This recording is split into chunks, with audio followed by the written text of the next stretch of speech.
Kimni sog'inasiz? Dadamni. Nima bo'lgan ularga? Vafot etgan.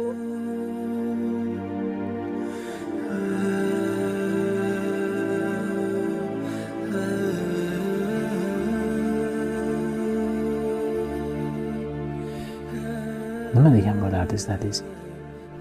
Nima gap aytolmagansiz? Dadam oldimga kelishni xohlaganman. Kelganlarida nima dedingiz ularga? Sizni sog'indim degan bo'ladi.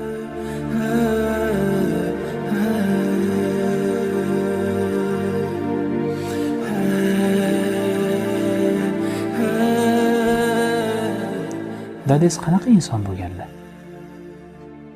Yaxshi inson bo'lganda hammaga yaxshi gapirardi.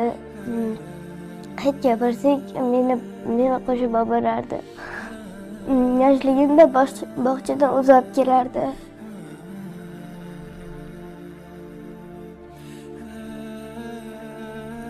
Nima aytsam shuni olib berardi. Keyin bozorga borganimizda har doim birinchi bo'lib ovqatlanardik-da. Undan keyin narsalar olardik, birinchi bo'lib menga olardik, undan keyin opalarimga olardik.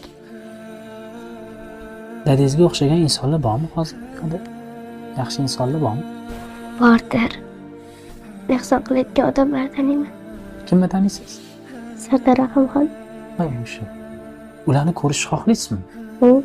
Nima deysiz ularni ko'rsangiz? Rahmat deyardim, ehson qilganlaringiz uchun deyardim.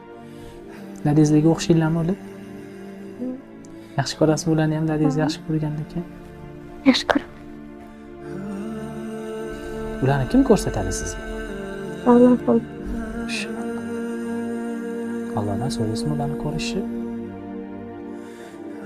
Ko'rsangiz qattiq quchoqlab olasizmi? Dadangizni ko'rgandek.